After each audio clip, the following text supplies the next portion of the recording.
भी प्यारे छात्र छात्राओं को मेरा नमस्कार।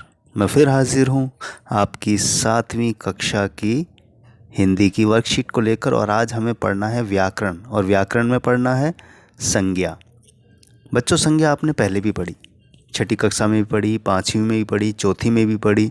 आप शुरुआत से संज्ञा पढ़ते आ रहे हैं क्योंकि हमारी शुरुआत लगभग संज्ञा से ही होती है। तो कार्यपत्रक आपका है 27 और तिथि है 29/12/2020। प्यारे बच्चों, इन वाक्यों को पढ़िए। सुभद्रा ने सुहास को पढ़ाया। मुंबई में ईडन गार्डन नहीं है। महाभारत की रचना वेद व्यास ने की थी। बचपन की तरह नादानी अब बुढ़ापे में कहाँ रह गई है। कक्षा में सभी विद्यार्थी झुंड बनाकर खड़े थे। तो प्यारे बच्चों, इन वाक्यों में मुंबई, ईडन गार्डन, महाभारत, सुभद्रा, सुहास, वेद व्यास आदि विशेष स्थान, पुस्तक अथवा व्यक्ति के नाम हैं।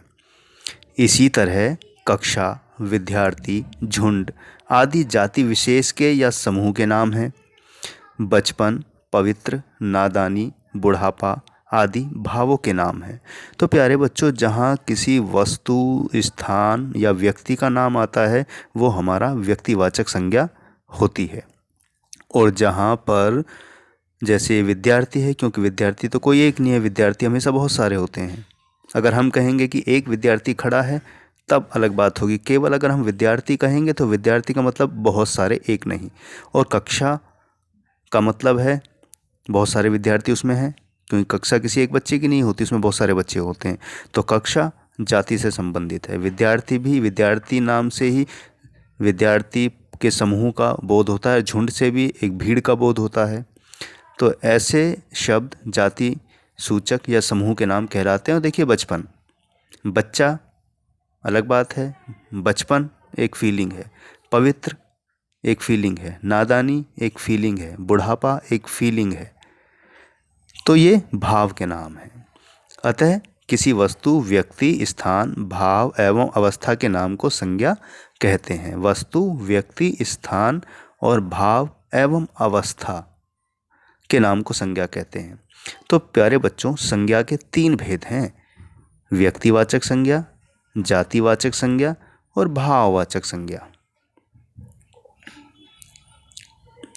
तो आइए पहले पढ़ते हैं हम व्यक्तिवाचक संज्ञा। वे संज्ञा शब्द जो किसी विशेष वस्तु, व्यक्ति अथवा स्थान के नाम का बोध कराते हैं उन्हें व्यक्तिवाचक संज्ञा कहा जाता है। ताजमहल आगरा में है। कल्पना चावला कोलंबिया में थी। तो ताजमहल देखिए वस्तु का नाम है, आगरा जगह का नाम है, कल्पना चावला व्यक्ति का नाम है। तो जैसे कि बताया गया, किसी विशेष यानी खास, जो प्रसिद्ध हो, अगर उसका नाम आता है तो वहाँ पर व्यक्तिवाचक संज्ञा होती है। आइए अब बढ़ें दूसरी, जातिवाचक संज्ञा। वे संज्ञा शब्द जो किसी जाति का बोध कराते हैं उन्हें जातिवाचक संज्ञा कहा जाता है। जैसे आज का युवक कल का नेता होता है। तो नेता प्यारे बच्चों कोई नाम नहीं है। नेता से समस्त नेताओं का बोध हो जाता है, पता चल जाता है। युवक का मतलब होता है युवा, यानी कि जवान व्यक्ति। तो युवक कहने का मतलब है समस्त युवाओं का बोध हो जाता है, हमें पता चल जाता है। ऐसे ही शेर, भेड़ और भैंस की भांति झुंड में नहीं रहता।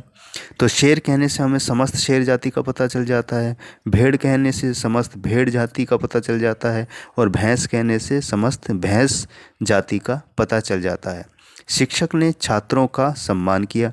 तो शिक्षक, अगर हम ये कहते कि मोहन शिक्षक है तब मोहन व्यक्तिवाचक हो जाता है, लेकिन शिक्षक तो पूरी दुनिया में शिक्षक एक शब्द है, तो उससे शिक्षक की जाति का बोध होता है, यानी शिक्षकों का पता चलता है। ऐसे ही छात्रों का, छात्र एक झुंड या समूह है, और जहाँ झुंड या समूह की बात होती है तो उससे वहाँ जातिवाचक संज्ञा होती है।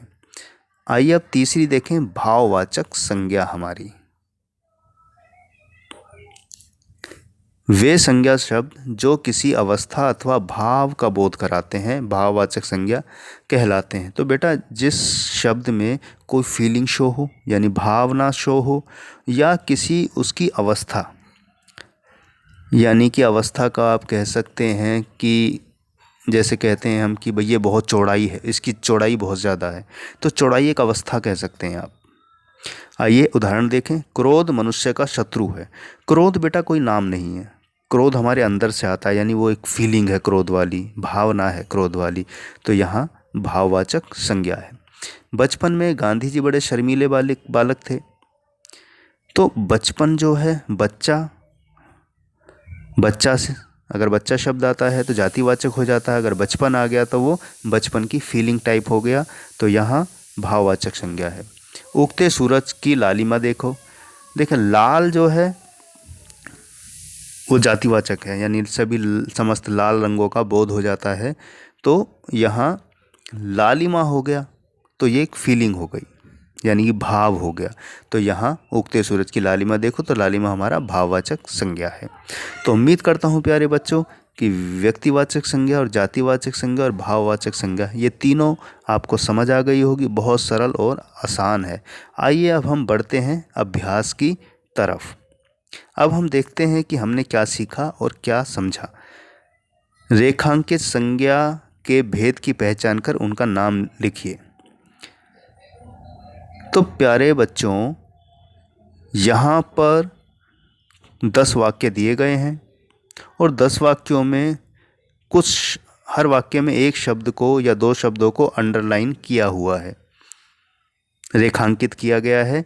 तो हमें बताना है वो रेखांकित शब्द जातिवाचक का है, व्यक्तिवाचक का है या भाववाचक का है। आइए इसका उत्तर देखते हैं। तो प्यारे बच्चों ये हमारा पहला वाक्य दे रखा है कि एवरेस्ट नेपाल की सीमा में है। तो एवरेस्ट को यहाँ अंडरलाइन किया हुआ है। एवरेस्ट पर्वत है और प्रसिद्ध नाम है पर्वत का, तो इसलिए ये व्यक्तिवाचक संज्ञा में आएगा। अब है झुंड में चलना भेड़ों का काम है। अब झुंड की बात होती है, जैसे हमने बताया कि झुंड और जहाँ समूह की बात हो वहाँ पर जातिवाचक संज्ञा होती है। अब है क्रोध अक्ल को खा जाता है। तो क्रोध एक फीलिंग है, भाव है, तो इसलिए यहाँ भाववाचक संज्ञा है। नारी की दशा से देश का दृष्टिकोण पता चलता है। तो देश कोई नाम नहीं है, यानी देश कहने से समस्त देशों का, यानी कि और भी बहुत सारे देश हैं, तो देश से बहुत सारे देशों के समूह का बोध होता है। नारी से समस्त नारियों का बोध होता है, यानी पता चलता है, तो इसलिए ये भी जातिवाचक संज्ञा है। 5वां हमारा है ताजमहल के चबूतरे की लंबाई और चौड़ाई बराबर है। तो लंबाई और चौड़ाई एक अवस्था है बच्चों, जैसे कि बताया कि जहाँ पर भाव और अवस्था का पता चलता है, तो यहाँ लंबाई और चौड़ाई एक अवस्था है, इसलिए यहाँ पर ये भाववाचक संज्ञा है। अब छठा हमारा है कि लाल किला दिल्ली में है। तो यहाँ लाल किला और दिल्ली दोनों प्रसिद्ध नाम हैं। दिल्ली राजधानी है हमारी, तो पूरी दुनिया में प्रसिद्ध है ये नाम, और लाल किला पूरी दुनिया में प्रसिद्ध है जो दिल्ली में है, तो ये व्यक्तिवाचक संज्ञा है। 7वां है राहुल को गुस्सा आ गया। तो राहुल एक नाम है, इसलिए ये व्यक्तिवाचक संज्ञा है। 8वां है मेरे घर में आम का पेड़ है। तो पेड़ से समस्त पेड़ों का बोध होता है, पता चलता है, तो इसलिए ये जातिवाचक संज्ञा है। 9वां है सदा सत्य बोलो। सत्य एक भावना है, यानी एक भाव है, तो इसलिए यहाँ भाववाचक संज्ञा है। 10वां हमारा है वे बुढ़ापे से दुखी हैं। तो बुढ़ापा यहाँ क्या है, बूढ़ा यानी बुढ़ा होना है, यानी और बुढ़े का यानी बूढ़ा का बुढ़ापा होता है, तो बुढ़ापा एक भाव है, इसलिए ये भाववाचक संज्ञा है। तो प्यारे बच्चों उम्मीद है आपको व्यक्तिवाचक संज्ञा, जातिवाचक संज्ञा और भाववाचक संज्ञा समझ आ गई होगी। बहुत सरल और आसान है। मैं फिर से एक बार रिपीट कर देता हूँ कि जहाँ अंत में मैं फिर से एक बार रिपीट कर देता हूँ कि संज्ञा की परिभाषा क्या है कि किसी वस्तु, व्यक्ति, स्थान, भाव एवं अवस्था के नाम को संज्ञा कहते हैं। व्यक्तिवाचक संज्ञा होती है, यानी कि संज्ञा के 3 भेद होते हैं, व्यक्तिवाचक, जातिवाचक और भाववाचक। तो व्यक्तिवाचक संज्ञा हमारी वे संज्ञा शब्द जो किसी विशेष यानी खास और प्रसिद्ध वस्तु, व्यक्ति अथवा स्थान के नाम का बोध कराते हैं या जिन शब्दों से पता चलता है वह हमारी व्यक्तिवाचक संज्ञा होती है। दूसरा है जातिवाचक, यानी वे संज्ञा शब्द जो किसी जाति का बोध कराते हैं, यानी कि जो जिनसे झुंड या समूह का पता चलता है वह हमारा जातिवाचक शब्द होता है या कहलाता है। तीसरा है भाववाचक, यानी कि जिसमें किसी भाव या अवस्था का बोध हो वो हमारे भाववाचक संज्ञा कहलाते हैं। तो प्यारे बच्चों, उम्मीद है आपको ये आज की वर्कशीट यानी संज्ञा समझ आ गई होगी। अगर किसी प्रकार का कोई संदेह हो या समझ ना आया हो आप कमेंट बॉक्स में लिख सकते हैं। इसी के साथ मैं लेता हूँ विदा, मिलता हूँ अगली वर्कशीट पर। तब तक के लिए बहुत बहुत शुभकामनाएं और अपना ध्यान रखिए, हाथ धोते रहिए, मास्क लगाकर बाहर निकलिए।